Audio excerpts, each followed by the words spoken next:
Hello, good evening. Welcome to Pep Learning. നമ്മൾ നിങ്ങളെ പോസ്റ്റേഴ്സിലൊക്കെ കണ്ട പോലെ തന്നെ ലിറ്റററി ക്രിറ്റിസിസം ആൻഡ് തിയറി എന്നുള്ള പോർഷനാണ് നമ്മൾ ഇന്ന് നമ്മൾ ക്വസ്റ്റ്യൻസ് എടുക്കുന്നത്. അപ്പം നിങ്ങൾക്ക് ഡൗട്ട്സ് ഉണ്ടാവും. ആദ്യമായിട്ട് ഈ ഒരു ലിറ്റററി ക്രിറ്റിസിസം പഠിക്കുന്ന സമയത്ത് നിങ്ങൾ എവിടെ നിന്നാണ് എങ്ങനെയാണ് പഠിച്ചു തുടങ്ങേണ്ടത് എന്നുള്ള ഒരു ഡൗട്ട് ഉണ്ടാവും. അപ്പം നമുക്ക് ഇംഗ്ലീഷ് ആയതുകൊണ്ട് തന്നെ, ഇംഗ്ലീഷ് ലിറ്ററേച്ചർ ആയതുകൊണ്ട് തന്നെ നമ്മളത് ക്രൊണോളജിക്കൽ ഓർഡർ കീപ്പ് ചെയ്യേണ്ടതായിട്ടുണ്ട്. നമ്മൾ literary criticism is different thing and theory വേറെ ഉണ്ട്, ക്രിറ്റിസിസം വേറെ ഉണ്ട്. നമ്മൾ തിയറി തുടങ്ങുന്നത് അരിസ്റ്റോട്ടലിനും പ്ലാറ്റോനും അരിസ്റ്റോട്ടലിനും ഒക്കെയാണ് തിയറി തുടങ്ങുന്നത്. സ്റ്റിൽ നമ്മൾക്ക് പഠിക്കാൻ എവിടം വരെയുണ്ട്, ഒരു മോഡേൺ പീരീഡിലുള്ള റൈറ്റേഴ്സിൻ്റെ തിയറി വരെ അത്രയും തിയറീസ് ഉണ്ട്. അപ്പം ആ ഒരു ഓർഡർ കീപ്പ് ചെയ്യുന്നത് നല്ലതായിരിക്കും. കാരണം തിയറീസ് ഇൻട്രൊഡ്യൂസ് ചെയ്തിട്ടുള്ള ഒരുപാട് എസ്സേസിലൂടെയാണ് തിയറീസ് എല്ലാം നമ്മൾ പഠിക്കുന്നത്. അപ്പം ക്രിറ്റിസിസംസ് പഠിക്കുന്നത്. അപ്പം അപ്പോൾ എസ്സേൻ്റെ ക്രോണോളജിക്കൽ ഓർഡറിൽ എഴുതാനുള്ള കൈൻഡ് ഓഫ് ക്വസ്റ്റ്യൻസ് വരാറുണ്ട്. അപ്പം ആ ഒരു രീതിയിൽ ഓരോന്നും ഇപ്പം നമ്മൾ പ്ലാറ്റോ, അരിസ്റ്റോട്ടിൽ ആ ഒരു പാറ്റേൺ അല്ലെങ്കിൽ ആ ഒരു ഓർഡർ ഫോളോ ചെയ്യേണ്ടതായിട്ട് ഉണ്ട്. ആൻഡ് തിയറിയിലോട്ട് വരുന്ന സമയത്ത് നമ്മൾ റഷ്യൻ ഫോർമലിസത്തിൽ നിന്നാണ് നമ്മൾ പഠിക്കുന്ന തിയറീസ് തുടങ്ങുന്നത് റഷ്യൻ ഫോർമലിസത്തിൽ നിന്നാണ്. ആൻഡ് അത് എൻഡ് ചെയ്യുന്നത് എവിടെയാണ്? പോസ്റ്റ് കൊളോണിയൽ ക്രിറ്റിസിസം എന്ന് വെച്ചിട്ടാണ്. തിയറി ആൻഡ് ക്രിറ്റിസിസത്തിലാണ് നമ്മൾ എൻഡ് ചെയ്യുന്നത്. അപ്പം ആ ഒരു പാറ്റേൺ ഫോളോ ചെയ്യാൻ നോക്കുക. അതേപോലെ തന്നെ തിയറി പഠിക്കുന്ന സമയത്ത് ഇപ്പോൾ ന്യൂ ക്രിറ്റിസിസം പഠിക്കുകയാണെങ്കിൽ ന്യൂ ക്രിറ്റിസിസം ബേസിക്കലി എന്താണ് പറയുന്നത് എന്നുള്ള ഒരു അണ്ടർസ്റ്റാൻഡിങ് നിങ്ങൾക്ക് വേണം. അത് കഴിഞ്ഞ് അതിൽ ഇമ്പോർട്ടൻ്റ് ആയിട്ട് എന്തെങ്കിലും ഒരു സർക്കിൾസോ അല്ലെങ്കിൽ ലിറ്റററി സർക്കിൾസോ ഗ്രൂപ്പ്സോ ഫോം ചെയ്തിട്ടുണ്ടെങ്കിൽ അതിനെക്കുറിച്ചുള്ളൊരു അതിൻ്റെ ടൈറ്റിലും അതിൽ ആരൊക്കെ ബിലോങ് ചെയ്യുന്നുണ്ട് എന്നുള്ള ആ ഒരു കാര്യം നിങ്ങൾക്ക് അറിഞ്ഞിരിക്കണം. അതേപോലെ തന്നെ അവരുടെ എന്തെങ്കിലും മൗത്ത് പീസ് എന്ന് പറയുന്ന പോലെ എന്തെങ്കിലും മാഗസിൻസോ ടെക്സ്റ്റുകളോ ഉണ്ടെങ്കിൽ അതും നിങ്ങൾ അറിഞ്ഞിരിക്കണം. അത് കഴിഞ്ഞാണ് നമ്മൾ നോക്കേണ്ടതിൽ ഇമ്പോർട്ടൻ്റ് ആയിട്ടുള്ള മെമ്പേഴ്സിൽ ക്രിട്ടിക്സ് ആരൊക്കെയാണെന്നുള്ളതാണ്. അപ്പം ക്രിട്ടിക്സിനെ കുറിച്ച് പഠിക്കുന്ന സമയത്ത് മോസ്റ്റ് ഇമ്പോർട്ടൻ്റ് ആയിട്ടുള്ള ക്രിട്ടിക്സിനെയാണ് നിങ്ങൾ കുറച്ചൊന്ന് ഡീറ്റെയിൽഡ് ആയിട്ട് നോക്കേണ്ടതായിട്ടുള്ളത്. ബാക്കിയുള്ള ക്രിട്ടിക്സിൻ്റെ നെയിംസ് നിങ്ങൾ അറിഞ്ഞിരുന്നാൽ മാത്രം മതി. അപ്പം ക്രിട്ടിക്സിനെ കുറിച്ച് പഠിക്കുന്ന സമയത്ത് ആദ്യം ക്രിട്ടിക്സിനെ കുറിച്ച് എന്തെങ്കിലും സ്പെഷ്യാലിറ്റീസ് ഉണ്ടെങ്കിൽ അത് പഠിക്കുക. പിന്നെ നമ്മൾ നോക്കുന്നത് ബുക്സാണ്. അവർ ഇൻട്രൊഡ്യൂസ് ചെയ്തിട്ടുള്ള ഇമ്പോർട്ടൻ്റ് ആയിട്ടുള്ള ടെക്സ്റ്റുകൾ ഏതൊക്കെയാണ്, അത് കഴിഞ്ഞ് കോൺസെപ്റ്റ്സ് ഏതൊക്കെയാണ്, എന്താണ് കോൺസെപ്റ്റിനെ കുറിച്ച് ചെറിയൊരു ഡിസ്ക്രിപ്ഷനും.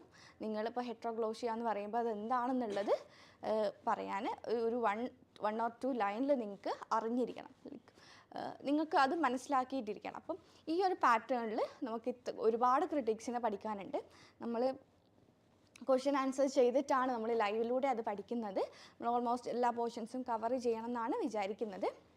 അപ്പോൾ നമുക്ക് ഫസ്റ്റ് ക്വസ്റ്റ്യനിലോട്ട് പോകാം. ഫസ്റ്റ് ക്വസ്റ്റ്യൻ വരുന്നത് നോക്കാം. Who coined the critical term objective correlative? Objective correlative എന്നുള്ള ക്രിട്ടിക്കൽ ടേം ആരാണ് കോയിൻ ചെയ്തതെന്നാണ് ക്വസ്റ്റ്യൻ ഉള്ളത്. അപ്പം അറിയുന്നവരുണ്ടെങ്കിൽ റിപ്ലൈ ചെയ്യുക. ആരാണ് ഒബ്ജക്റ്റീവ് കോറിലേറ്റീവ് എന്നുള്ള ടേം കോയിൻ ചെയ്തതെന്നാണ് ക്വസ്റ്റ്യൻ വരുന്നത്. Option A Richards, B William Empson, C T S. Eliot and D F R. Leavis. 4 options ആണുള്ളത്. Richard, William Empson, T S. Eliot and F R. Leavis. അറിയുന്നവരുണ്ടെങ്കിൽ റിപ്ലൈ ചെയ്യാം. ഒബ്ജക്റ്റീവ് കോറിലേറ്റീവ് എന്നുള്ള term ആരാണ് coin ചെയ്തതെന്നാണ് question. അത് options ഉണ്ട്. ആരൊക്കെയാണ്? റിച്ചാർഡ്സ് ഉണ്ട്, വില്യം എംസൺ ഉണ്ട്, ടി.എസ്. എലിയറ്റ് ഉണ്ട്, എഫ്.ആർ. ലെവിസ് ഉണ്ട്. അപ്പം അറിയുന്നവരുള്ളവർ റിപ്ലൈ ചെയ്യുക. ഓക്കെ, അപ്പം അതിൻ്റെ ആൻസർ നോക്കുകയാണ് നമ്മൾ. ടി.എസ്. എലിയറ്റ് ആണ് ഒബ്ജക്റ്റീവ് കോറിലേറ്റീവ് എന്നുള്ള ടേം കോയിൻ ചെയ്തിരിക്കുന്നത്. അപ്പം നിങ്ങൾ ഇതുപോലെ ഇപ്പം കുറേ എസ്സേസ് ഉണ്ട്, അതിലൂടെയാണ് ഇതുപോലെയുള്ള ടേംസ് ഒക്കെ കോയിൻ ഇൻട്രൊഡ്യൂസ് ചെയ്യാറുള്ളത്. ഇപ്പം ഡിസോസിയേഷൻ ഓഫ് സെൻസിബിലിറ്റി അല്ലെങ്കിൽ നെഗറ്റീവ് ക്യാപ്പബിലിറ്റി, ഇതുപോലെയുള്ള കുറേ ടേംസുകളുണ്ട്. അപ്പം അതൊക്കെ ഏത് എസ്സേ എന്നാണെന്നുള്ളതും ആ എസ്സേ പബ്ലിഷ് ചെയ്തിരിക്കുന്ന വർഷവും നിങ്ങൾ അറിഞ്ഞിരിക്കണം. ആൻഡ് എന്താണ് ഒബ്ജക്റ്റീവ് കോറിലേറ്റീവ് ഉദ്ദേശിക്കുന്നത്? Objective correlative theory first forth by T.S. Eliot in the essay Hamlet and His Problem. Hamlet and His Problems എന്നുള്ള എസ്സേയിലാണ് നമ്മളുടെ T.S. Eliot ഈ ഒരു തിയറി ഇൻട്രൊഡ്യൂസ് ചെയ്തിരിക്കുന്നത്. ഇപ്പോൾ പഠിക്കുന്ന സമയത്ത് നിങ്ങൾക്ക് ആദ്യം ഓർമ്മ വരേണ്ടത് ഈ എസ്സേയുടെ പേരാണ്. ഹാംലെറ്റ് ആൻഡ് ഹിസ് പ്രോബ്ലം എന്നുള്ള എസ്സേയിലാണ് ഒബ്ജക്റ്റീവ് കോറിലേറ്റീവ് എന്നുള്ള തിയറി ഇൻട്രൊഡ്യൂസ് ചെയ്തിരിക്കുന്നത്. And published in the sacred wood. Sacred wood എന്താണ്? ഒരു കളക്ഷൻ്റെ നെയിമാണ് സാക്രഡ് വുഡ്. ഈ സാക്രഡ് വുഡിലാണ് അദ്ദേഹത്തിൻ്റെ ബാക്കിയുള്ള മറ്റ് ട്രഡീഷൻ ആൻഡ് ഇൻഡിവിജ്വൽ ടാലൻസ് എന്നുള്ള എസ്സേ ഒക്കെ വരുന്നത് സാക്രഡ് വുഡിലാണ്. 1920 ഈ ഒരു സാക്രഡ് വുഡ് എന്നുള്ളൊരു കളക്ഷൻ ഉണ്ടായിട്ടുള്ളത്. അപ്പം ഒബ്ജക്റ്റീവ് കോറിലേറ്റീവ് എന്നുള്ള term Hamlet and his problem എന്നുള്ള എസ്സേയിലാണ് T.S. Eliot ആ ഒരു എസ്സേയിലൂടെയാണ് ഈ ഒരു ടേം കോയിൻ ചെയ്തത് ആൻഡ് പബ്ലിഷ് ചെയ്തത് 1920 സാക്രഡ് വുഡ് എന്നുള്ള കളക്ഷനിലാണ്. അപ്പം ഇത്രയും നിങ്ങൾ ഓർത്തിരിക്കണം. ഓക്കെ, അപ്പം ഒബ്ജക്റ്റീവ് കോറിലേറ്റീവ് എന്ന് പറയുമ്പം എന്താണ്? Is A literary theory, literary technique that writer used to evoke a specific emotion response from the reader. It does this by presenting a series of object, situations or events that are strongly associated with the desired emotion. അതായത് ഇപ്പം പോയിറ്റിന് ഒരു emotion convey ചെയ്യാനുണ്ട്, അല്ലെങ്കിൽ എന്തിനെങ്കിലും ഇമോഷനാണ് convey ചെയ്യാനുള്ളത്, എന്തിനെങ്കിലും ഒരു event related ആയിട്ടുള്ള അല്ലെങ്കിൽ ഒരു സിറ്റുവേഷൻ റിലേറ്റഡ് ആയിട്ടുള്ള അത് അപ്പം ആൾക്കാർക്ക് ഉണ്ടാകുന്ന അല്ലെങ്കിൽ പോയിറ്റിന് ഉണ്ടായിരുന്ന ആ ഒരു ഇമോഷൻ കൺവേ ചെയ്യാൻ വേണ്ടി നമുക്ക് മനസ്സിലാവുന്ന അല്ലെങ്കിൽ വേർഡ്സിൻ്റെ ലിമിറ്റേഷൻ ഉണ്ട്. അതായത് നമുക്ക് വരുന്ന സാധനം അതേപോലെ എഴുതി വെക്കാൻ നമുക്ക് കഴിയില്ല. അപ്പം ആ ഒരു ഇമോഷൻ അതുമായിട്ട് റിലേറ്റഡ് ആയിരിക്കണമെന്നില്ല, ബട്ട് വേറെ എന്തെങ്കിലും ഒബ്ജക്റ്റുമായിട്ട് റിലേറ്റ് ചെയ്യിപ്പിച്ച് നമുക്ക് ഫെമിലിയർ ആയിട്ടുള്ള എന്തെങ്കിലും ഒരു ഒബ്ജക്റ്റിലൂടെ ആ ഒരു ഇമോഷൻ കൺവേ ചെയ്യുന്നതിനെയാണ് ഒബ്ജക്റ്റീവ് കോറിലേറ്റീവ് എന്ന് പറയുന്നത്. ഓക്കെ, നമുക്ക് ഫെമിലിയർ ആയിട്ടുള്ള എന്തെങ്കിലും ആയിട്ടത് കണക്റ്റ് ചെയ്യിപ്പിച്ച് അല്ലെങ്കിൽ അതുമായിട്ട് എന്തെങ്കിലും ഒരു ഒബ്ജക്റ്റോ ഇവൻറ്റോ നമുക്ക് കുറച്ചും കൂടെ ഫെമിലിയർ ആയിട്ടുള്ളത് വെച്ച് കണക്ട് ചെയ്യിപ്പിച്ച് അതിലൂടെ ആ ഇമോഷൻ കൺവേ ചെയ്യുന്നതിനെയാണ് ഒബ്ജക്റ്റീവ് കോറിലേറ്റീവ് എന്ന് പറയുന്നത്. ഓക്കെ, അപ്പം അത്രയും നിങ്ങൾ ഓർത്തിരിക്കുക. ആൻഡ് പിന്നെ എന്താണ്? ഓക്കെ, ഈ ഒബ്ജക്റ്റീവ് കോറിലേറ്റീവ് എന്ന് പറയുമ്പോൾ രണ്ട് ടേംസ് ആണ്. ഈ രണ്ട് ടേമിനെയും സെപ്പറേറ്റ് ആയിട്ട് എടുത്ത് നോക്കുകയാണെങ്കിൽ കോറിലേറ്റീവ് എന്ന് പറയുമ്പോൾ എന്താണ്? It's all about establishing A connection or relationship between two things. രണ്ട് സാധനങ്ങളെ വെച്ചിട്ട് കോറിലേറ്റ് ചെയ്യാണ്, അലോങ് വിത്ത് എന്താണ് ഒരു കണക്ഷൻ അല്ലെങ്കിൽ ഒരു റിലേഷൻഷിപ്പ് കൊണ്ടുവരികയാണ് ഈ കോറിലേറ്റീവ് എന്നുള്ളത് കൊണ്ട് ഉദ്ദേശിക്കുന്നത്. And in objective correlative, the relationship is between an emotion and the object. ഈ ഒബ്ജക്റ്റീവ് കോറിലേറ്റീവിലെ ഒബ്ജക്റ്റീവ് എന്നുള്ളത് കൊണ്ട് എന്താണ്? ഒബ്ജക്റ്റ് എന്നുള്ളതാണ് ഉദ്ദേശിക്കുന്നത്. Okay, an emotion that is and the object or situation that symbolize it. അത് സിംബോളിസം ഒരു സിംബോളിസമാണ്. അതുമായിട്ട് കണക്ട് ചെയ്യാൻ പറ്റുന്ന എന്തെങ്കിലും ഒരു ഒബ്ജക്റ്റ് എന്നുള്ളതാണ് ഈ ഒബ്ജക്റ്റീവ് കോറിലേറ്റീവിലെ ഒബ്ജക്റ്റീവ് എന്നുള്ളത് കൊണ്ട് ഉദ്ദേശിക്കുന്നത്. The objective part refers to these tangible samples that represent the emotion. Okay. Objective correlative makes literature more relatable. അങ്ങനെ ചെയ്യുന്നത് കൊണ്ട് എന്താണ്? നമുക്ക് അറിയാത്തൊരു സാധനം നമുക്ക് അറിയാത്തൊരു ഇമോഷൻ അറിയുന്ന ഒരു ഇമോഷനിലൂടെ അത് വെച്ചിട്ട് നമുക്ക് മനസ്സിലാക്കി തരികയാണ്, അല്ലെങ്കിൽ നമുക്ക് മോർ റിലേറ്റബിൾ ആയിട്ട് ഫീൽ ചെയ്യിപ്പിക്കുകയാണ് ഒബ്ജക്റ്റീവ് കോറിലേറ്റീവ് എന്നുള്ള ടെക്നിക്സിലൂടെ പോയിറ്റ്സ് ചെയ്യുന്നത്. Okay, when readers see familiar objects or situations being used to express emotion, they can connect more easily with the story. എന്താണ്? ഒരു കണക്ഷൻ ഫീൽ ചെയ്യിപ്പിക്കാൻ വേണ്ടിയിട്ടാണ് ഈ ഒരു ടെക്നിക്ക് യൂസ് ചെയ്യുന്നത്. Who wrote the essay The Tradition and Individual Talent? Very very important. കാരണം tradition and individual talent നിങ്ങൾക്ക് കുറേ പേർക്ക് അറിയുന്നതായിരിക്കും. ഈ ഒരു എസ്സേയിൽ എന്താണ്? ഇതുപോലുള്ള ഒരുപാട് എസ്സേ ഹൂ റോഡ് എന്ന രീതിയിൽ ക്വസ്റ്റ്യൻസ് വരാറുണ്ട്. Who wrote rooms of one's own, who wrote towards poetics, feminist poetics, അതുപോലെ ഒരുപാട് ക്വസ്റ്റ്യൻസ് വരാറുണ്ട്. അപ്പം who wrote the essay tradition and individual talent? Options A Arnold, B F R Leavis, T S Eliot and Brecht. നിങ്ങൾക്ക് ഒരു option easily eliminate ചെയ്യാൻ പറ്റുന്നതാണ്. ബ്രെക്റ്റ് ഇതുപോലെയുള്ള essays ഒന്നും എഴുതിയിട്ടില്ല. ബ്രെക്റ്റ് ആരാണ്? എപ്പിക് പ്ലേ റൈറ്റാണ് Bertolt Brecht. Three penny opera എന്നുള്ളൊരു പ്ലേ ഉണ്ട്. അതുപോലെ മദർ കറേജ് ആൻഡ് ചൈൽഡ്, അങ്ങനെ ഒരുപാട് എന്താണ് പ്ലേസ് എഴുതിയിട്ടുള്ള ലൈക്ക് എപ്പിക് തിയേറ്റർ കൊണ്ടുവന്നിട്ടുള്ള ആളാണ് ബ്രെക്റ്റ്. അപ്പം അത് നിങ്ങൾക്ക് എലിമിനേറ്റ് ചെയ്യാം. ബാക്കിയുള്ള ഓപ്ഷൻസ് ആണ് അർണോൾഡ് ഉണ്ട്, ലിവിസ് ഉണ്ട്, ടി എസ് എലിയറ്റ് ഉണ്ട്. അപ്പം ആൻസർ അറിയുന്നവർ കമൻറ്റ് ചെയ്യുക. ആൻസർ എന്താണ് വരുന്നത് എന്നുള്ളത് നിങ്ങളൊന്ന് കമൻറ്റ് ചെയ്യുക. The tradition and individual talent എന്നുള്ള എസ്സേ എഴുതിയത് ആരാണ്? Like I know most of you know എന്നുള്ള കാര്യം. ഇനി നമുക്ക് ആൻസറിലോട്ട് പോവാം. അർണോൾഡ് അല്ല, എഫ് ആർ ലൂയിസ് അല്ല, ആരാണ്? ടി എസ് ഇലിയറ്റ് ആണ് ഈ ഒരു എസ്സേ എഴുതിയിരിക്കുന്നത്. അപ്പം എസ്സേനെ കുറിച്ച് നമുക്ക് ചെറുതായിട്ടൊരു ഒന്ന് അറിഞ്ഞിരിക്കണം. Tradition and individual talent was first published in 1919 ഈ ഒരു എസ്സേ ആദ്യമായിട്ട് പബ്ലിഷ് ചെയ്തിട്ടുള്ളത്.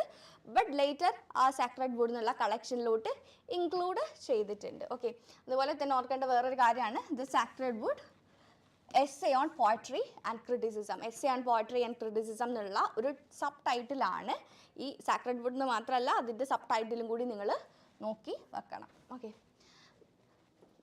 ഓക്കെ, ഇനി എസ്സേനെ കുറിച്ചാണ് നമ്മൾ നോക്കുന്നത്. 3 പാർട്സ് ആണുള്ളത്. ഫസ്റ്റ് പാർട്ടിൽ അദ്ദേഹത്തിൻ്റെ കോൺസെപ്റ്റ് ഓഫ് ട്രഡീഷൻ ആണ് പറയുന്നത്, പിന്നെ theory of impersonality and final conclusion. ഇപ്പം അദ്ദേഹത്തിൻ്റെ concept of tradition is bit different. അതായത് നമ്മൾ ട്രഡീഷൻ എന്നതുകൊണ്ട് എന്താണ് ഉദ്ദേശിക്കുന്നത്? പാരമ്പര്യം എന്നുള്ളൊരു മീനിങ് ആണ് നമ്മൾ ട്രഡീഷൻ കൊണ്ട് ഉദ്ദേശിക്കുന്നത്. ഇപ്പം ടി എസ് എലിയറ്റിൻ്റെ ട്രഡീഷൻ എന്താണ്? കുറച്ചും കൂടെ ഒരു വൈഡർ ആസ്പെക്ട്സിൽ നമുക്ക് നോക്കാൻ പറ്റുന്ന ഒരു സാധനമാണ് ടി എസ് എലിയറ്റിൻ്റെ tradition. Eliot's concept of tradition is most original contribution to criticism. He believes that for any creative engagement by the artist, the right concept of tradition is essential.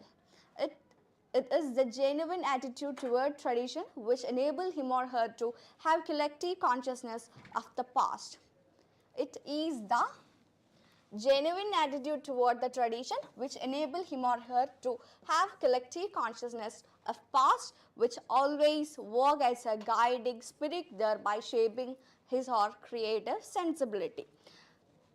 എന്താണ് tradition എന്നുള്ളത് കൊണ്ട് ഉദ്ദേശിക്കുന്നത്? എന്താണ്? നമുക്ക് ഒരു ഭയങ്കര wider ആയിട്ടുള്ള നോളജാണ് പാസ്റ്റിനെ കുറിച്ച്, അല്ലെങ്കിൽ പാസ്റ്റ് റൈറ്റേഴ്സിനെ കുറിച്ച്, പാസ്റ്റ് ലിറ്റററി ഔട്ട്പുട്ട്സിനെ കുറിച്ചൊരു ഡീപ്പ് നോളജ്, അല്ലെങ്കിൽ കോൺഷ്യസ്ലി നമ്മൾ എഫേർട്ട് എടുത്ത് പഠിക്കുക എന്നുള്ളതാണ് ട്രഡീഷൻ കൊണ്ട് ഉദ്ദേശിക്കുന്നത്. ആ ട്രഡീഷൻ എങ്ങനെ അറ്റൻഡ് ചെയ്യാം എന്നുള്ളത് ഇതിനുള്ളൊരു ആൻസറായിട്ട് അദ്ദേഹം ഹിസ്റ്റോറിക്കൽ സെൻസ് എന്നുള്ളൊരു വേർഡാണ് കൊണ്ടുവന്നിട്ടുള്ളത്. ഹിസ്റ്റോറിക്കൽ സെൻസ് എന്ന് പറഞ്ഞിട്ടുണ്ടെങ്കിൽ ഹിസ്റ്ററിയെക്കുറിച്ച് നല്ല എന്താണ് നോളജ് ഉണ്ടാവുക എന്നുള്ളതാണ്. ഹിസ്റ്റോറിക്കൽ സെൻസ് അച്ചീവ് ചെയ്യണമെങ്കിൽ നമ്മൾ we should take effort, like effort എടുത്തിട്ട് നമ്മൾ ഹിസ്റ്റോറിക്കൽ സെൻസ് ഉണ്ടാക്കിയെടുക്കുക. അങ്ങനെയാണ് നമ്മൾ ട്രഡീഷനെ കുറിച്ചൊരു നല്ല രീതിയിലുള്ളൊരു നോളജ് ഉണ്ടാവുള്ളൂ. ട്രഡീഷൻ എന്നുള്ളത് ഉദ്ദേശിക്കുന്നത് എന്താണ്? എനേബിൾ ഹിം, അതായത് റൈറ്ററിനെ എനേബിൾ ചെയ്യുന്നത്, കൂടുതൽ ക്രിയേറ്റീവ്ലി എന്താണ് എൻഹാൻസ് ചെയ്യാൻ ഹെൽപ്പ് ചെയ്യുന്ന ഒരു സാധനമായിരിക്കണം ട്രഡീഷൻ എന്നുള്ളത് എന്നാണ് ടി എസ് എലിയറ്റ് ഉദ്ദേശിക്കുന്നത്. ആൻഡ് അതിൽ നിന്നുള്ള ഇമ്പോർട്ടൻ്റ് ആയിട്ടുള്ളൊരു കോട്ടാണ് വരുന്നത്. Shakespeare acquire more essential history from Plutarch than most men could from the whole British Museum. അതായത് ഹിസ്റ്ററിയിൽ നിന്നാണ്, ഒരു മ്യൂസിയത്തിൽ നിന്ന് കിട്ടുന്നതിലും കൂടുതൽ നോളജ് പ്ലൂട്ടാർക്കിൻ്റെ ടെക്സ്റ്റ് നിന്ന്, അല്ലെങ്കിൽ പ്ലൂട്ടാർക്ക് ഒരു എന്താണ് ഹിസ്റ്റോറിയനാണ്. പ്ലൂട്ടാർക്കിൻ്റെ ടെക്സ്റ്റ് നിന്നാണ് ഷേക്സ്പിയർ, അതായത് ലൈഫ്സ് എന്നുള്ള ടെക്സ്റ്റിൻ്റെ പ്ലൂട്ടാർക്കിൻ്റെ LIVES ഈ ഒരു ടെക്സ്റ്റ് നിന്നാണ് അദ്ദേഹം റോമൻ ഹിസ്റ്ററി എടുത്തിട്ടുണ്ടായിരുന്നത്. റോമൻ ഹിസ്റ്ററി, അദ്ദേഹത്തിൻ്റെ റോമൻ പ്ലേസ്, ആൻ്റണിയൻ, ക്ലിയോപാട്ര, ഇതെല്ലാം റോമൻ പ്ലേസ് ആണ്. അപ്പം ഈ പ്ലേസ് എല്ലാം ഈ ലൈഫ്സിൽ നിന്ന് എടുത്തിട്ടുള്ള സ്റ്റോറീസാണ്. ജൂലിയസ് സീസർ, ആൻ്റണിയൻ, ക്ലിയോപാട്ര എല്ലാം ലൈഫ്സിൽ നിന്ന് എടുത്തിട്ടുള്ള സ്റ്റോറീസിൻ്റെ ബേസിൽ എഴുതിയിട്ടുള്ള വർക്ക്സ് ആണ്. അപ്പം ഈ ലൈഫ്സ് വായിച്ചത് കൊണ്ടാണ് എന്താണ് ഷേക്സ്പിയറിന് അത്രയും നോളജ് ഉണ്ടായത്. അപ്പം അത് കമ്പയർ ചെയ്യുന്നത് എന്താണ്, ബ്രിട്ടീഷ് മ്യൂസിയത്തിൽ നിന്നുള്ള ടെക്സ്റ്റിൽ നിന്ന് മ്യൂസിയത്തിൽ നിന്ന് കിട്ടുന്നതിൽ നോളജ് പ്ലൂട്ടാർക്കിൻ്റെ ടെക്സ്റ്റിൽ നിന്ന് കിട്ടിയിട്ടുണ്ട് എന്നുള്ളതാണ് ഈ ഒരു സ്റ്റേറ്റ്മെൻറ്റ് പറയുന്നത്. Okay, the more the artist appreciated the real wisdom of the past, the more truly creative they prove. എന്താണ്, കൂടുതൽ ക്രിയേറ്റീവ് ആവണമെങ്കിൽ പാസ്റ്റിനെ കുറിച്ച് കൂടുതൽ അറിഞ്ഞിരിക്കണം എന്നാണ് ആര് പറയുന്നത്, ഇലീറ്റ് പറയുന്നത്. Eliot's impersonal theory of poetry is that the poet, the man and the poet, the artist are two different entities. അതായത് ഒരു പോയിറ്റ് എന്ന് പറയുമ്പം ഈസ് ബേസിക്കലി എ മാൻ. ആദ്യം പോയിറ്റ് എന്ന് പറയുന്നത് ഒരു മാൻ ആണ്. അത് കഴിഞ്ഞ് അതുപോലെ തന്നെ അദ്ദേഹം 2 റോൾ ചെയ്യുന്നുണ്ട്, പോയിറ്റ് എന്നുള്ള റോളും അല്ലെങ്കിൽ നമ്മളെപ്പോലെ കോമൺ മാൻ എന്നുള്ള ഒരു റോളും ചെയ്യുന്നുണ്ട്. അപ്പം ഒരു കാര്യമുണ്ട്, it calls upon every poet and artist to develop surrender, incorporating the eternal beauty of tradition wisdom. He realized that during the process of poetic creation, a writer has to depersonalize the self into something creative. അതെന്താ പറയുന്നതെന്ന് വെച്ചിട്ടുണ്ടെങ്കിൽ പോയിറ്റിൻ്റെ സെൽഫിനെ surrender ചെയ്യണം. അതായത് poem എഴുതുന്ന സമയത്ത് നമ്മളുടെ personal ഫീലിങ്സിനെ നമ്മൾ മാറ്റി നിർത്തിയിട്ട് വേണം എഴുതാൻ. അതായത് നമ്മളുടെ പേഴ്സണൽ പോയിറ്റിൻ്റെ ഫീലിങ്സിൻ്റെ ഓവർഫ്ലോ അല്ല പോയംസ് എന്ന് പറയുന്നത്. അത് മാറ്റി വെച്ചിട്ട് നമ്മൾ നോളജ് വെച്ച് എഴുതുന്നതിനെയാണ് പോയം എന്നാണ് ആര് പറയുന്നത്, പോയറ്റിൻ്റെ സെൽഫിനെ സറണ്ടർ ചെയ്തിട്ട് എഴുതുന്ന പോയമാണ്. അങ്ങനെയാണ് പോയം വേണ്ടതെന്നാണ് നമ്മളുടെ ഇലിയറ്റ് പറഞ്ഞിരിക്കുന്നത്. ഓക്കെ, നമുക്ക് കുറച്ച് സ്പീഡപ്പ് ആക്കാം. Who among the following wrote a book named The New Criticism? John Crow Ransom, Ellen Tate, Clint Brooke and Clint Brooke. 3 options ആണ് ഉള്ളത്. ആരാണ് ന്യൂ ക്രിറ്റിസിസം എന്നുള്ള ടൈറ്റിലുള്ള ഒരു ടെക്സ്റ്റ് എഴുതിയിരിക്കുന്നത് എന്നാണ് ക്വസ്റ്റ്യൻ വരുന്നത്. ആൻസർ നോക്കാം. ജോൺ ക്രോ റാൻസം ആണ് book named the new criticism എന്നുള്ള ടെക്സ്റ്റ് എഴുതിയിരിക്കുന്നത്. ഓക്കെ, ഇപ്പം ന്യൂ ക്രിറ്റിസിസം എന്നുള്ള ന്യൂ ക്രിറ്റിസിസം കോൺസെപ്റ്റ് എന്താണെന്ന് നോക്കാം.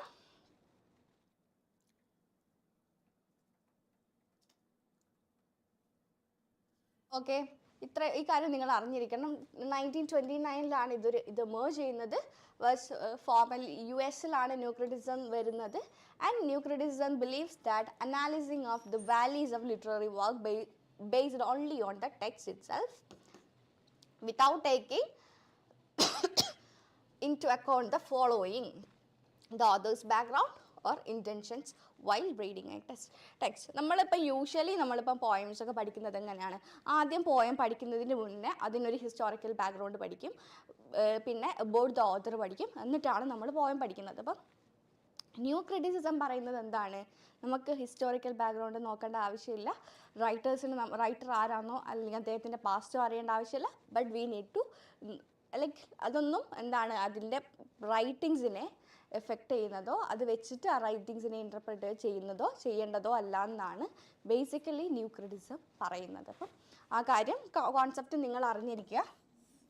ഇത്രയും നിങ്ങൾ മസ്റ്റായിട്ട് നോക്കുക. ഓക്കെ, അപ്പം ന്യൂ ക്രിട്ടിക്സ് ആരാണ് ന്യൂ ക്രിറ്റിസിസം ഫോളോ ചെയ്യുന്ന ക്രിട്ടിക്സ് അല്ലെങ്കിൽ ഇൻട്രൊഡ്യൂസ് ചെയ്തിട്ടുള്ള ക്രിട്ടിക്സ് എന്ന് നോക്കാം. I.R. Richardson, T.S. Eliot, ഫാർലവേഴ്സ്, John Crowe Ransom, Cleanth Brooks, Wimsatt, Allen Tate, Robert Penn Warren. ഇപ്പോൾ ഇത്രയും ആൾക്കാരുടെ നെയിം നിങ്ങൾ എന്തായാലും അറിഞ്ഞിരിക്കണം. കാരണം ആരൊക്കെ ഈ ഒരു ഗ്രൂപ്പിൽ ബിലോങ് ചെയ്യുന്നു, അല്ലെങ്കിൽ ആരൊക്കെയാണ് ന്യൂ ക്രിട്ടിക്സ്, അല്ലെങ്കിൽ ആരൊക്കെയല്ല ന്യൂ ക്രിട്ടിക്സ് എന്നുള്ള കൈൻഡ് ഓഫ് ക്വസ്റ്റ്യൻസ് ഉണ്ടാവാറുണ്ട്. ഇപ്പം നിങ്ങൾ ഈ നെയിംസ് അറിഞ്ഞിരിക്കണം. T.S. Eliot named the new criticism as lemon squeezing criticism. ഇതും ഇമ്പോർട്ടൻ്റ് ആണ്. ലെമൺ സ്ക്വീസിങ് ക്രിറ്റിസിസം എന്നുള്ളത് ന്യൂ ക്രിറ്റിസിസത്തിന് T.S. Eliot കൊടുത്തിട്ടുള്ള ഒരു ടൈറ്റിലാണ്. അപ്പം അത് നിങ്ങൾ ഓർത്തിരിക്കണം. അപ്പം ന്യൂ ക്രിറ്റിസിസം പഠിക്കുന്ന സമയത്ത് 2 ഇമ്പോർട്ടൻ്റ് ആയിട്ടുള്ള ടേംസ് നിങ്ങൾക്ക് പഠിക്കാനുണ്ട്. ഒന്ന് ഓട്ടോട്ടലിക് ടെക്സ്റ്റും മറ്റേത് ക്ലോസ് റീഡിങ്ങുമാണ്. അപ്പം ഓട്ടോട്ടലിക് ടെക്സ്റ്റ് എന്താണ്? Every text is self contained unified entity. ഇത്രയും അറിഞ്ഞിട്ടുണ്ടെങ്കിൽ നിങ്ങൾക്ക് ന്യൂ ക്രിറ്റിസിസത്തിൻ്റെ ബേസിക് അല്ലെങ്കിൽ എന്താണിത് വെരി ബേസിക്കലി അത് ഉദ്ദേശിക്കുന്നത് എന്നുള്ളത് മനസ്സിലാവും. ഇതാണ് text it's A self contained unified identity. അതായത് ടെക്സ്റ്റ് അത് അതിലെല്ലാം കണ്ടെയ്ൻ ചെയ്യുന്നുണ്ട്. അതിൻ്റെ പുറമേ ഉള്ളതൊന്നും വെച്ചിട്ടൊരു ടെക്സ്റ്റ് വായിക്കേണ്ടതില്ല എന്നുള്ളതാണ് ന്യൂ ക്രിറ്റിസിസം മുന്നോട്ട് വെക്കുന്നത്. ആൻഡ് ഓട്ടോടെലിക് ടെക്സ്റ്റ് എന്നുള്ള കോൺസെപ്റ്റ് എന്താണ്, ഒരു ന്യൂ ക്രിറ്റിസിസം കൊണ്ടുവന്നിട്ടുള്ളൊരു കോൺസെപ്റ്റാണ്. അതും നോക്കണം. പിന്നെ ക്ലോസ് റീഡിങ് എന്താണ്, ഡീപ്പ് അനാലിസിസ് ഓഫ് ടെക്സ്റ്റ്. അപ്പം ഈ രണ്ട് ടേംസും ആ രണ്ട് കോൺസെപ്റ്റുകളും നിങ്ങൾ അറിഞ്ഞിരിക്കാം. Who is the author of the well wrought urn? Very important ആയിട്ടുള്ളൊരു ടെക്സ്റ്റിൻ്റെ പേരാണ് ദ വെൽ റോട്ട് ഏൺ. അപ്പം ഈ ടെക്സ്റ്റിൻ്റെ ഓതർ ആരാന്നാണ് ക്വസ്റ്റ്യൻ വരുന്നത്. Allen Tate, F R. Leavis, Cleanth Brooks, John Crowe, Ransom. 4 options ആണ് ഉള്ളത്. അപ്പം ഇതിൽ ആരാണ് വെൽ റോട്ട് ഏൺ എന്നുള്ള ടെക്സ്റ്റ് എഴുതിയിരിക്കുന്നത് എന്നാണ് ക്വസ്റ്റ്യൻ. അപ്പം ആൻസർ നോക്കാം. ക്ലെൻത്ത് ബ്രൂക്ക് ആണ് ഈ ഒരു ടെക്സ്റ്റ് എഴുതിയിരിക്കുന്നത്. അപ്പം എന്താണ്, the well wrought urn studies in the structure of poetry, which is written by Clent Brooke. Title is taken from John Tende Canonization എന്നുള്ള ടെക്സ്റ്റ് നിന്നാണ്, അല്ലെങ്കിൽ പോയറ്റിൽ നിന്നാണ് ഈ വെൽ റോട്ട് ഏൺ എന്നുള്ള ടൈറ്റിൽ എടുത്തിട്ടുള്ളത്. അപ്പം ആ ഒരു കാര്യം നിങ്ങൾ ഓർത്തിരിക്കണം. വെൽ റോട്ട് ഏൺ എഴുതിയിട്ടുള്ളത് ക്ലെൻത്ത് ബ്രൂക്ക് ആണ്. ഓക്കെ, ക്ലെൻത്ത് ബ്രൂക്കിനെ കുറിച്ച് പറയുമ്പോൾ നമ്മൾ എങ്ങനെ പഠിക്കണം എന്നുള്ളത് കാണിച്ചു തരാൻ വേണ്ടിയിട്ടാണ് ഞാൻ ഇങ്ങനെ ഒരു സാധനം അറേഞ്ച് ചെയ്തിരിക്കുന്നത്. ക്ലെൻത്ത് ബ്രൂക്കിന് ആരാന്നുള്ളത് നമ്മൾ നേരത്തെ നോക്കി. അദ്ദേഹം ഒരു ന്യൂ ക്രിറ്റിക്കാണ്. ആൻഡ് ഇമ്പോർട്ടൻറ്റ് ടെക്സ്റ്റുകൾ ഏതൊക്കെയാണ്? Modern poetry and tradition, understanding poetry, language and paradox, Keats, Silvan, historian, history without truth. അപ്പം ഈ 4 ടെക്സ്റ്റുകളുടെ ടൈറ്റിൽ നിങ്ങൾ മസ്റ്റായിട്ടും പഠിച്ചിരിക്കണം. ആൻഡ് അദ്ദേഹം കൊണ്ടുവന്നിട്ടുള്ള 2 കോൺസെപ്റ്റാണ് പാരഡോക്സും ദ ഹെറസി ഓഫ് പാരഫ്രൈസ്. അപ്പോൾ പാരഡോക്സ് എന്ന് പറയുന്നത് രണ്ട് കോൺട്രാക്ടറി ആയിട്ടുള്ള കാര്യത്തെയാണ് നമ്മൾ പാരഡോക്സ് എന്ന് പറയുന്നത്. ഡേ ആൻഡ് ലൈറ്റ്, പിന്നെ എന്താ പറയുക, day and light, happy and sad, അല്ലെങ്കിൽ അങ്ങനെ നമ്മൾ വരുന്ന ലൈൻസ് ഉണ്ടാവില്ലേ, ബ്ലഡി സ്വീറ്റ് എന്നൊക്കെ പറയുന്ന പോലെ, അതിനെയാണ് നമ്മൾ ഈ പാരഡോക്സ് എന്ന് പറയുന്നത്. ഹെറസി ഓഫ് പാരഫ്രൈസ് എന്ന് സിംപ്ലി മീൻസ് ദാറ്റ് പാരഫ്രൈസ് എന്നാണ് ഉദ്ദേശിക്കുന്നത്. Okay, heresy of paraphrase is a concept pronounced by, നമ്മൾ ഓൾറെഡി നോക്കിയതായിരുന്നു. ഹെറസി ഓഫ് പാരഫ്രൈസ് എന്നുള്ള കോൺസെപ്റ്റ് നമ്മൾ ലൈക്ക് ഇപ്പം തന്നെ നോക്കിയിട്ടുണ്ടായി. അത് ആരാണ് ഇൻട്രൊഡ്യൂസ് ചെയ്തതെന്നാണ് ക്വസ്റ്റ്യൻ വരുന്നത്. I.A. Richards, Cleanth Brooks, Allen Tate and F R. Leavis. 4 options ആണുള്ളത്. ആരാണ് ഈ ഒരു ടേം കോയിൻ ചെയ്തത് അല്ലെങ്കിൽ ഇത് ഇൻട്രൊഡ്യൂസ് ചെയ്തിട്ടുള്ളത് എന്നാണ് ക്വസ്റ്റ്യൻ വരുന്നത്. I.A. Richard, Cleanth Brooks, Allen Tate and F R. Leavis. എന്താണ്, ക്ലെൻത്ത് ബ്രൂക്ക് ആണ് ഈ ഹെറസി ഓഫ് പാരഫ്രൈസ് എന്നുള്ള ഒരു ടേം അല്ലെങ്കിൽ കോൺസെപ്റ്റ് ഇൻട്രൊഡ്യൂസ് ചെയ്തിട്ടുള്ളത്. Okay, the meaning of the poem resist paraphrase. Heresy of paraphrase എന്താണ് ഉദ്ദേശിക്കുന്നത്? Paraphrase, the meaning of poem resist paraphrase. The paraphrase is not the real core of meaning, core of meaning which constitute the essence of poetry. അതായത് poetry paraphrase possible ആണ്. Poetry എന്ന് പറയുമ്പോൾ അത് summarise ചെയ്യാനോ അത് paraphrase ചെയ്യാനോ അല്ലെങ്കിൽ അതിൻ്റെ അർത്ഥം കൺവേ ചെയ്യാനോ വേണ്ടി എഴുതുന്നില്ല. അത് പ്യുവർലി എൻ്റർടൈൻമെൻറ്റ് പ്ലസ് എഡ്യൂക്കേഷൻ എന്നുള്ള 2 റോളാണ് ചെയ്യുന്നത്. അപ്പം ഈ എൻ്റർടൈൻമെൻറ്റ് എന്നുള്ള എലമെൻറ്റ് പോവാൻ പാടില്ല. എൻ്റർടൈൻമെൻറ്റ് എന്നുള്ള എലമെൻറ്റ് പോകുന്ന സമയത്ത് അത് പോയമല്ല. അപ്പം നമ്മൾ പാരഫ്രൈസ് ചെയ്തിട്ടുണ്ടെങ്കിൽ എന്താണ്, അതിൽ എൻ്റർടൈൻമെൻറ്റ് എലമെൻറ്റ് അല്ലെങ്കിൽ അതിൻ്റെ ബ്യൂട്ടി നഷ്ടപ്പെടും. അപ്പം എന്താണ്, പാരഫ്രൈസ് ഇമ്പോസിബിൾ ആണെന്നാണ് ഈ ഹെറസി ഓഫ് പാരഫ്രൈസ് ഉദ്ദേശിക്കുന്നത്. ഓക്കെ, ഇനിയുള്ളത് defamiliarization is associated with A new criticism, B Russian formalism, liberal humanism, structuralism. 4 options ആണ് ഉള്ളത്. അപ്പം ഡീഫെമിലിയറൈസേഷൻ എന്തുമായിട്ടാണ് അസോസിയേറ്റ് ചെയ്തിട്ടുള്ളത്? ന്യൂ ക്രിറ്റിസിസം അല്ല, നമ്മൾ ഓൾറെഡി നോക്കിക്കഴിഞ്ഞു. ഇനിയുള്ളത് റഷ്യൻ ഫോർമലിസം, ലിബറൽ ഹ്യൂമാനിസവും സ്ട്രക്ചറലിസവുമാണ്. അപ്പം ആൻസർ വരുന്നത് എന്താണ്? റഷ്യൻ ഫോർമലിസം ആണ്. അപ്പം Russian formalism is similar to new criticism. അതായത് റഷ്യൻ ഫോർമലിസം, ന്യൂ ക്രിറ്റിസിസം US-ലാണ് എമേർജ് ചെയ്തതെങ്കിൽ റഷ്യൻ ഫോർമലിസം വരുന്നത് ഇവിടെ റഷ്യയിലാണ്. US-ലും ബ്രിട്ടനിലും കൂടിയാണ് ന്യൂ ക്രിറ്റിസിസം എമേർജ് ചെയ്തിട്ടുള്ളത്. ആൻഡ് ഫോർമലിസം എവിടെയാണ്, റഷ്യയിലാണ് എമേർജ് ചെയ്തത്. സിമിലർ ഐഡിയ ആണ്, ബട്ട് ക്രിട്ടിക്സ് എന്താണ്, റഷ്യൻ ക്രിട്ടിക്സ് ആയിരുന്നു എന്നുള്ളൊരു ചേഞ്ച് മാത്രമാണുള്ളത്. Okay, Russian formalism was an influential school of literary criticism in Russia from 1910 to 1930. Formalism referred to critical approach that analysis, interpret or evaluate the inherent features of text. എന്താണ്, ഒരു ടെക്സ്റ്റിൻ്റെ ഉള്ളിലുള്ള inherent ഫീച്ചേഴ്സിനെ, അല്ലെങ്കിൽ നമ്മൾ close reading, നമ്മൾ ഫോർമലിസത്തിൽ പഠിച്ച ഫോർമലിസത്തിൽ നോക്കിയിട്ടുള്ള ഒരു കൺസെപ്റ്റാണ് ഈ ഉദ്ദേശിക്കുന്നത്. Okay, these features include not only grammar and syntax but also the literary device which as metaphor and trope. അതായത് text itself is the whole thing, അല്ലെങ്കിൽ ടെക്സ്റ്റിനെ പുറത്തുള്ളത് വെച്ച് നമ്മളൊന്നും ഒരു ടെക്സ്റ്റിനെ അനലൈസ് ചെയ്യേണ്ട ആവശ്യമില്ല എന്നാണ് പറയുന്നത്. അപ്പം അനലൈസ് ചെയ്യുന്ന സമയത്ത് എന്താണ്, grammar, syntax, literary device, metres, tropes, ഇതെല്ലാം വെച്ചിട്ട് വേണം ഒരു ടെക്സ്റ്റിനെ സ്റ്റഡി ചെയ്യാൻ എന്നുള്ളതാണ് ഫോർമലിസം കൊണ്ട് വരുന്ന ഒരു കോർ മീനിങ്, ഒരു idea. Okay, formalism believe that there was A fundamental opposition between literary language and poetic language and ordinary language. ഇവിടെ നമുക്ക് ചെറിയൊരു സാധനം വരുന്നുണ്ട്. അതായത് നമ്മളിപ്പം വേർഡ്സ്വർത്തിൻ്റെ കാര്യം ലൈക്ക് പഠിച്ച സമയത്ത് നമ്മൾ പോയട്രിക് ലാംഗ്വേജും നമ്മൾ റിട്ടൺ ലാംഗ്വേജും നമ്മൾ സ്പീക്കിംഗ് ലാംഗ്വേജും ഒന്നും എന്താണ് ഡിഫറെൻ്റ് അല്ല. ലൈക്ക് കോമൺ മാൻ്റെ ഡെയിലി നമ്മൾ കമ്മ്യൂണിക്കേറ്റ് ചെയ്യുന്ന ലാംഗ്വേജിൽ വേണം പോയം എഴുതാന്ന് ആര് പറഞ്ഞിട്ടുണ്ട്, വേർഡ്സ്വർത്ത് പറഞ്ഞിട്ടുണ്ട്. ബട്ട് ക്രിറ്റിസിസം, ഈ റഷ്യൻ ഫോർമലിസം എന്ത് ചെയ്യുന്ന, അത് റിജക്റ്റ് ചെയ്തിട്ട് കൊണ്ടുവരുന്ന ഒരു ആശയമാണ് എന്ത്, നമ്മൾ പോയറ്റിക് ലാംഗ്വേജും ഓർഡിനറി ലാംഗ്വേജും ഡിഫറെൻ്റ് ആണ് എന്നുള്ളൊരു സാധനം. ഓക്കെ, അതുപോലെ തന്നെ 2 ഡിസ്റ്റിങ്ഷൻ വന്നിട്ടുണ്ട്, പ്ലോട്ട് ആൻഡ് സ്റ്റോറി എന്നുള്ള ഡിസ്റ്റിങ്ഷൻ വന്നിട്ടുണ്ട്. ഇതിൻ്റെ ബേസിക് സോഴ്സ് എവിടെ നിന്നാണ്, അരിസ്റ്റോട്ടലിൻ്റെ പ്ലോട്ട് എന്നും അദ്ദേഹത്തിൻ്റെ കോൺസെപ്റ്റ് ഓഫ് തിയേറ്റർ അല്ലെങ്കിൽ ഡ്രാമ എന്നുമാണ് ഈ ഡിസ്റ്റിങ്ഷൻ. ഫാബുല ആൻഡ് സ്യൂസൈറ്റ്, ഈ നെയിംസ് നിങ്ങൾ ഓർത്തിരിക്കാം. സ്യൂസൈറ്റ് എന്നുള്ളത് കൊണ്ട് ഉദ്ദേശിക്കുന്നത് പ്ലോട്ടാണ്, ആൻഡ് ഫാബുല എന്നുള്ളത് കൊണ്ട് സ്റ്റോറിയാണ്. Okay, fabula is defined as the chronological sequence of event. ഇത് നോട്ട് ചെയ്ത് വെക്കുക അല്ലെങ്കിൽ ബൈ ഹാർട്ട് ചെയ്ത് വെക്കുക. Syuzhet is the plot of the narrative. അപ്പോൾ ഫാബുല എന്താണ്, സ്യൂസൈറ്റ് എന്താണെന്നുള്ളതും നിങ്ങൾ അറിഞ്ഞിരിക്കുക. Fabula is defined as a chronological സെക്വൻസിനെയാണ് നമ്മൾ ഫാബുല എന്ന് പറയുന്നത്. സ്യൂസൈറ്റ് എന്ന് പറയുന്നുണ്ടെങ്കിൽ പ്ലോട്ട് ഓഫ് ദ നറേറ്റീവിലെ പ്ലോട്ടിനെയാണ് നമ്മൾ സ്യൂസൈറ്റ് എന്ന് പറയുന്നത്. Okay, defamiliarization is a process whereby an author makes his words or techniques seem strange and different to the readers, thereby forcing the readers to see the materials in a radical, fresh and new way. അപ്പം ഇത് introduce ചെയ്തത് by Victor സ്ലവോസ്കി and ടെക്സ്റ്റിൻ്റെ പേര് art as A technique. ഡീഫെമിലിയറൈസേഷൻ എന്നതുകൊണ്ട് എന്താണ് ഉദ്ദേശിക്കുന്നത്, നമുക്ക് familiar ആയിട്ടുള്ള ഒരു സാധനത്തെ ഡീഫെമിലിയർ ആക്കി മാറ്റുകയാണ്. അതായത് നമ്മളിപ്പം ഡയറക്റ്റായിട്ട് എന്താണ് ഷീ സ്ലീപ്പ് എന്ന് പറയുന്നതിന് പകരം വേറെ എന്തെങ്കിലും പറയുന്നത് പോയറ്റിക്കലായിട്ട് പറയാം. അതിനെയാണ് നമ്മൾ പോയറ്റ്സിലാണ് ഈ ഡീഫെമിലിയറൈസേഷൻ യൂസ്, പോയംസിലാണ് ഡീഫെമിലിയറൈസേഷൻ നമ്മൾ കാണുന്നത്. അപ്പോൾ ഒരാൾ ഉറങ്ങി എന്നുള്ള പറയുന്നതിന് പകരം വേറെ എന്തെങ്കിലും ആയിട്ട് വേർഡ്സ് യൂസ് ചെയ്തിട്ട് പറയുന്നതിനെയാണ് ഡീഫെമിലിയറൈസേഷൻ എന്ന് പറയുന്നത്. ഫെമിലിയർ ആയിട്ടുള്ളതിനെ അൺഫെമിലിയർ ആക്കുകയാണ് ഡീഫെമിലിയറൈസേഷൻ ചെയ്യുന്നത്. ഓക്കെ,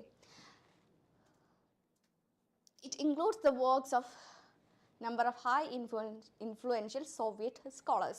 അപ്പം റഷ്യൻ ഫോർമലിസത്തിലെ മെയിൻ ക്രിട്ടിക്സ് ആരൊക്കെയാണ്? Victor Shklovsky, Vladimir Propp, Roman Jakobson, Boris Eikhenbaum. അപ്പം ഈ 4 നെയിംസും നിങ്ങൾ നോട്ട് ചെയ്ത് വെക്കണം. Victor Shklovsky, Vladimir Propp, Roman Jakobson, Boris Eikhenbaum. അപ്പം പിന്നെ നിങ്ങൾക്ക് നോക്കാനുള്ളത് റഷ്യൻ ഫോർമലിസത്തെ കുറിച്ച് പഠിക്കുന്ന സമയത്ത് നിങ്ങൾ 3 ഇമ്പോർട്ടൻ്റ് ആയിട്ടുള്ള ലിറ്റററി സർക്കിൾസ് നോക്കണം. OPOGAZ. അതെന്താണ്? Society of studies of poetic language, founded in 1916 at set Petersburg. അപ്പം നിങ്ങൾ ഈ ഒരു കാര്യം ഓർത്തിരിക്കണം. ഈ OPOGAZ എന്നുള്ള ആ ഒരു നെയിം ഓർത്തിരിക്കണം. അത് എന്താണ് മീൻ ചെയ്യുന്നത് എന്നുള്ളതും ഓർത്തിരിക്കണം. അതിൻ്റെ എക്സ്പാൻഷൻ എന്താണെന്നുള്ളത്. ഓക്കെ, മോസ്കോ ലിംഗ്വിസ്റ്റിക് സർക്കിൾ, അതുപോലെ തന്നെ പ്രാഗ് ലിംഗ്വിസ്റ്റിക് സർക്കിളും 3 എന്താണ് റഷ്യൻ ഫോർമലിസ്റ്റ് ക്രിട്ടിക്സിൻ്റെ സർക്കിളാണ്, ലിറ്റററി സർക്കിളാണ്. അപ്പം ഈ 3 ടൈറ്റിലും നിങ്ങൾ ഓർത്തിരിക്കണം. ഓക്കെ, അത് കഴിഞ്ഞ് who is the author of practical criticism. അപ്പം ഇത് കുറച്ച് ഇമ്പോർട്ടൻ്റ് ആണ്. പ്രാക്ടിക്കൽ ക്രിറ്റിസിസം, നമ്മൾ ഇതുവരെ പ്രാക്ടിക്കൽ ലൈക്ക് ക്രിറ്റിസിസം എന്ന് പറയുമ്പോൾ അത് പ്രാക്ടിക്കൽ ആണെന്നുള്ളൊരു സാധനം നമ്മൾ നോക്കിയിട്ടില്ല. പക്ഷേ അതൊരു പ്രാക്ടിക്കലൈസ് ചെയ്തിട്ടുള്ളത് ഈ ഒരു റൈറ്റർ വന്നതോടുകൂടിയാണ്. ഇതിന് ആരാണ് ക്വസ്റ്റ്യൻ, നമുക്ക് എൻ്റെ നോക്കാം. Who is the author of Practical Criticism? Option A, I.A. Richards, B. William Emerson, C. F.R. Lewis, D. David Deutsch. അപ്പം 4 ഓപ്ഷൻസ് ആണുള്ളത്. ആരാണ് പ്രാക്ടിക്കൽ ക്രിറ്റിസിസം എഴുതിയിരിക്കുന്നത്?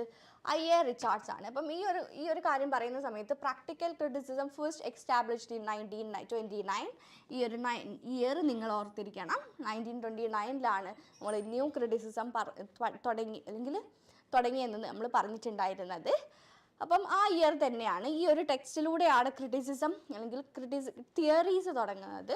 ടെക്സ്റ്റിൻ്റെ പേര് പ്രാക്ടിക്കൽ ക്രിറ്റിസിസം. അത് ഉദ്ദേശിക്കുന്നതും പ്രാക്ടിക്കൽ ക്രിറ്റിസിസം തന്നെയാണ്. അല്ലെങ്കിൽ എന്താണ് ക്രിറ്റിസിസത്തിൻ്റെ പ്രാക്ടീസ്, അല്ലെങ്കിൽ നമ്മൾ പ്രാക്ടിക്കൽ എന്ന് പറയില്ലേ. Is A landmark volume in demonstrating this method discuss the objectivity of the text. അതായത് I.A. റിച്ചാർഡ്സ് ചെയ്തിരിക്കുന്നത് എന്താണെന്ന് വെച്ചിട്ടുണ്ടെങ്കിൽ ഒരു പീസ് ഓഫ് വർക്ക്, ഒരു സെയിം വർക്ക് ഒരു ഗ്രൂപ്പ് ഓഫ് സ്റ്റുഡൻസിന് ഡിസ്ട്രിബ്യൂട്ട് ചെയ്തു. അപ്പം ഓരോരുത്തരും ആ ഒരു വർക്കിനെ അല്ലെങ്കിൽ പോയത്തെ റീഡ് ചെയ്തിരിക്കുന്നത് ഡിഫറെൻ്റ് ആയിട്ടുള്ള രീതിയിലാണ്. ഓരോരുത്തർക്കും ഇപ്പം ഞാനിപ്പോൾ എന്തെങ്കിലും എനിക്കൊരു ചെയർ എന്ന് പറയുന്ന സമയത്ത് എൻ്റെ മൈൻഡിലേക്ക് ഞാനുമായിട്ട് റിലേറ്റഡ് ആയിട്ടുള്ള എന്തെങ്കിലും ആയിരിക്കും വരുന്നുണ്ടാവുക. അല്ലെങ്കിൽ ഒരു റെയിൻ എന്ന് പറയുമ്പോൾ ഞാനുമായിട്ട് റിലേറ്റഡ് ആയിട്ടുള്ള എൻ്റെ ഒരു എക്സ്പീരിയൻസിൻ്റെ ബേസിലായിരിക്കും ഞാൻ ആ പോയത്തെ വായിക്കുന്നുണ്ടാവുക. അപ്പം വേറെ ആൾക്ക് വേറെ എക്സ്പീരിയൻസ് ആയിരിക്കും ഉണ്ടാവുക. അപ്പം ആ ഒരു എക്സ്പീരിയൻസിൻ്റെ ബേസിലായിരിക്കും അയാൾ വായിക്കുന്നുണ്ടാവുക. ഈ വൺ തിങ് ഇസ് ദാറ്റ് ഈ ലിറ്റററി ടെക്സ്റ്റ് അല്ലെങ്കിൽ ഈ പീസ് ഓഫ് വർക്ക് കൊടുക്കുന്ന സമയത്ത് ഇതിൻ്റെ റൈറ്റർ ആരാന്ന് മെൻഷൻ ചെയ്തിട്ടില്ല. അദ്ദേഹത്തിൻ്റെ റൈറ്ററിൻ്റെ ബാക്ക്ഗ്രൗണ്ടിനെ കുറിച്ച് നോ ഐഡിയ ആൻഡ് ഹിസ്റ്റോറിക്കൽ കോണ്ടെക്സ്റ്റും കൊടുത്തിട്ടില്ല. Just a piece of work. നമ്മൾ ന്യൂ ക്രിറ്റിസിസത്തിലും റഷ്യൻ ഫോർമലിസത്തിലും ഒക്കെ കണ്ടിട്ടുള്ള പോലെ തന്നെ ഓതേഴ്സിൻ്റെ ബാക്ക്ഗ്രൗണ്ടോ ഓതറിൻ്റെ നെയിമോ ഹിസ്റ്റോറിക്കൽ ബാക്ക്ഗ്രൗണ്ടോ ഒന്നും മെൻഷൻ ചെയ്തിട്ടില്ല. Just a piece of work കൊടുത്തിട്ടാണ് ഈ ഒരു എക്സ്പെരിമെൻ്റ് നടത്തിയിട്ടുള്ളത്. അപ്പം അപ്പോഴാണ് മനസ്സിലാകുന്നത് എന്താണ് ഒബ്ജക്റ്റിവിറ്റി എത്രത്തോളം ഒരു ടെക്സ്റ്റിൽ ഇൻ്റർപ്രറ്റ് ചെയ്യുന്നതിൽ ഇമ്പോർട്ടൻ്റ് ആണെന്നുള്ള കാര്യം മനസ്സിലായത്. അപ്പം അതാണ് ഈ പ്രാക്ടിക്കൽ ക്രിറ്റിസിസത്തിലൂടെ I.A. റിച്ചാർഡ്സ് പറയുന്നത്. അപ്പം ഈ ടെക്സ്റ്റ് പബ്ലിഷ് ചെയ്തിട്ടുള്ള വർഷം നോക്കണം. ഈ ഇയറിൽ തന്നെ ഇതോടുകൂടിയാണ് നമ്മൾ പ്രാക്ടിക്കൽ ന്യൂ ക്രിറ്റിസിസം ബിഗാൻ ചെയ്യുന്നത്. Okay. Who introduced fabula and syuzhet? നമ്മൾ ഇപ്പം തന്നെ നോക്കിയിട്ടുള്ള കാര്യമായിരുന്നു. Victor Shklovsky, Vladimir Propp, Roman Jakobson, Boris Eikhenbaum. അപ്പം നമ്മൾ ആൻസറിലോട്ട് പോകാം. എന്താണ് വിക്ടർ സ്ലവോസ്കിയും വാൾഡിമർ പ്രോപ്പ് രണ്ടുപേരും കൂടിയിട്ടാണ് ഈ 2 ടേംസ് ഇൻട്രൊഡ്യൂസ് ചെയ്തിട്ടുള്ളത്. ഒറ്റയ്ക്കല്ല. ഈ 2 ആളുടെ പേരും നിങ്ങൾക്ക് ഓർമ്മ വേണം. ഓക്കെ. ഈ ഒരു ഫാബുല ആൻഡ് സ്യൂസൈഡ് എന്താ നമ്മൾ ഓൾറെഡി നോക്കിയിട്ടുണ്ടായിരുന്നു. Fabula is defined as the chronological sequence of event and chronological sequence of event ആണ് fabula and syuzhet is plot of the narrative. എന്താണ് നറേറ്റീവിൻ്റെ പ്ലോട്ടിനെയാണ് നമ്മൾ സ്യൂസൈഡ് എന്ന് ഉദ്ദേശിക്കുന്നത്. അപ്പം വിക്ടർ സ്ലവോസ്കിനെ കുറിച്ച് പറയുന്ന സമയത്ത് അദ്ദേഹത്തിൻ്റെ 2 ഇമ്പോർട്ടൻ്റ് ആയിട്ടുള്ള വർക്ക് ഉണ്ട്. ഒന്ന് ആർട്ട് ആസ് എ ടെക്നിക്കും on poetry and nonsense language. Okay. അപ്പം ഈ 2 ടെക്സ്റ്റിൻ്റെ പേരും നിങ്ങൾ വിക്ടർ സ്ലവോസ്കിനെ നോക്കുന്ന സമയത്ത് പഠിക്കണം. അതേപോലെ തന്നെ വാൾഡിമർ പ്രോപ്പിന് നമ്മൾ പറഞ്ഞു എന്താണ് ഫാബുലയും സ്യൂസൈഡും ഇൻട്രൊഡ്യൂസ് ചെയ്തിട്ടുള്ള ഇതിൽ ഒരാളാണ് വാൾഡിമർ പ്രോപ്പ്. അദ്ദേഹത്തിൻ്റെ ഏറ്റവും ഇമ്പോർട്ടൻ്റ് ആയിട്ടുള്ളൊരു ടെക്സ്റ്റാണ് മോർഫോളജി ഓഫ് ഫെയറി ടെയിൽ. ഈ ഫെയറി ടെയിലിന് പകരം നമ്മൾ ഫോക്ക് ടെയിൽ എന്നും പറയാറുണ്ട്. ഒരു കാര്യം നിങ്ങൾ ഓർത്തിരിക്കണം. Morphology of folk tale which is written by Vladimir Propp. അപ്പം നമ്മൾ ഇന്ന് ന്യൂ ക്രിറ്റിസിസവും റഷ്യൻ ഫോർമലിസവും ആണ് പഠിച്ചിട്ടുള്ളത്. ന്യൂ ക്രിറ്റിസിസം ക്രിറ്റിസിസം ബിഗെയിൻ ചെയ്യുന്നത് തന്നെ എവിടെ നിന്നാണ്? പ്രാക്ടിക്കൽ ക്രിറ്റിസിസം എന്നുള്ള ടെക്സ്റ്റിലൂടെയാണ്, ആ ഒരു എക്സ്പെരിമെൻറ്റിലൂടെയാണ്. അത് കഴിഞ്ഞ് അതാണ് നമ്മൾ ന്യൂ ക്രിറ്റിസിസം എന്നുള്ളൊരു എന്താണ് ഒരു തിയറി വരാൻ കാരണം ഉണ്ടായിട്ടുള്ള, അല്ലെങ്കിൽ ഒരു ഗ്രൂപ്പ് ഓഫ് റൈറ്റേഴ്സ് ആ ഒരു ഐഡിയ ആയിട്ട് എമേർജ് ചെയ്യാൻ ഉണ്ടായിട്ടുണ്ടായിരുന്ന ഒരു റീസൺ എന്ന് പറയുന്നത്. അത് കഴിഞ്ഞ് അതേ സമയത്ത് തന്നെ റഷ്യയിൽ സെയിം ഐഡിയ ആയിട്ട് ഒരു ഗ്രൂപ്പ് ഓഫ് റൈറ്റേഴ്സ് വന്നിട്ടുണ്ടായിരുന്നു. അവരാണ് റഷ്യൻ ഫോർമലിസ്റ്റുകൾ. ഓക്കെ. അപ്പം ഇത്രയാണ് നമ്മൾ ഇന്നത്തെ സെഷനിൽ നോക്കുന്നത്. അപ്പം thanks for watching. See you next day.